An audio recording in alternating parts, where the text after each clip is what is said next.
Today, I am proud to announce the men and women who will serve in the cabinet of the Republic of Kenya by God's grace. As you know, yesterday President Ruto appointed his entire secretary cabinet, which are the people in his inside circle responsible of various sectors of the economy, from health to education to tourism to trade, you name it.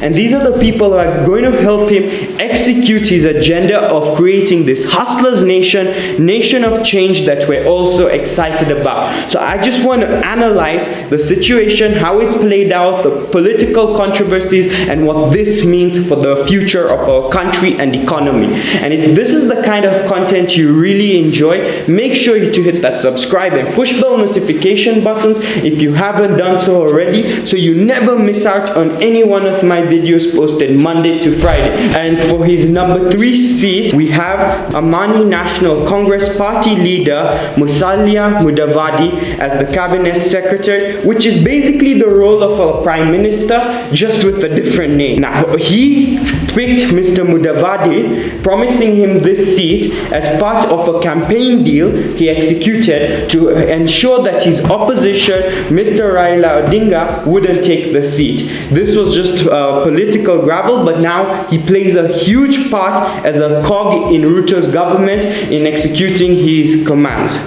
Now, what's funny, between the duties of Gachagua and Mudavadi, they're quite similar, as both of them have assisting the president, chairing of meetings. But from all the appointees, the most interesting has to be of Professor Kithure Kindiki into the powerful and arguably most important cabinet of Interior and National Admin. And the reason for this is he's in charge of the administration of the entire government and ensuring it runs efficiently, which means we could arguably say it's not official on paper, but he's the 4th in command after the president himself. Despite saying he was not available for being part of government, he's been selected, so we have to see how that plays out. But it's glad to see Ruto gave him a chance, as he was a very key member in his campaign policies. Now, additionally, he supported people who were loyal to him, part of this new meritocracy findings where he wants to support those who are closest to him, supporting people who had lost in the elections. For example, Aisha Jumwa, who lost the Kilifi County MP seat, Moses Kuria losing the Kiambu seat, and Mithika Linturi, who lost the Meru seat, and they've been appointed into the lender and affirmative action, trade and investment industry, and agriculture and livestock cabinet, respectfully.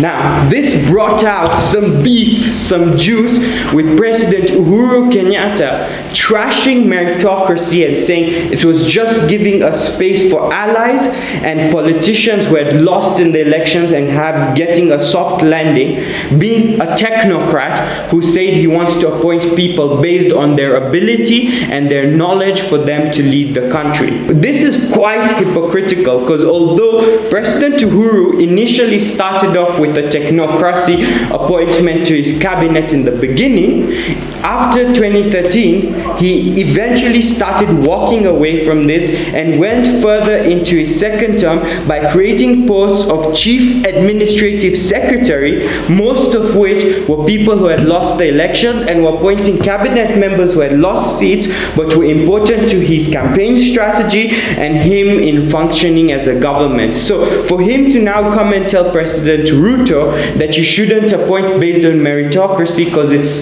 just supporting your friends, it's not only hypocritical, because Ruto of course knows his close allies and those who have supported them from before, and if he doesn't continue to support him, it will be an issue like with Raila, where even the MP of Mount Kenya, where he needed 30% of the seat and only got 22%, started actively campaigning for President Ruto because there was no that confidence. And just as we can see Mudavadi abandoning Raila because that confidence will not be there if you can't support those who supported you in your time of need. And this is a strong reason why I see that President Ruto will succeed. And also by knowing his inside circle and those who have been with him from day one, he knows their pros, he knows their cons, and is better able to place them in helping him achieve the agenda he's promised to the people of Kenya. Other criticisms we can see of President Ruto's appointment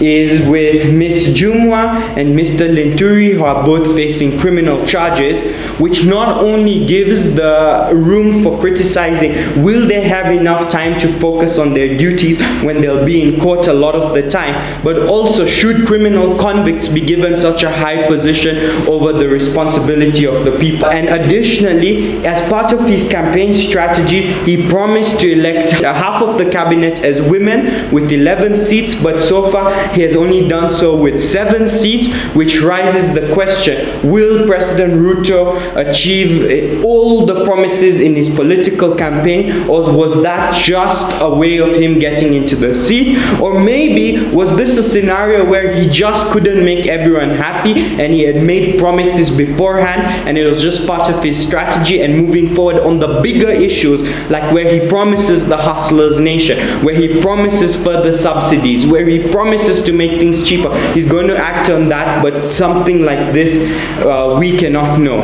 Either way, I can say that the appointment is of fairly educated people who are experienced, people who are part of politics and who are relatively young in delivering a new but technological era to our country that we so need. It's just the beginning of his inside circle, and we can say goodbye completely now to the Uhuru regime with this. I wish him the best of luck, and we just have to see what comes forward. And for you to be updated, hit that subscribe button, hit the push bell notification button so you never miss out on videos like this.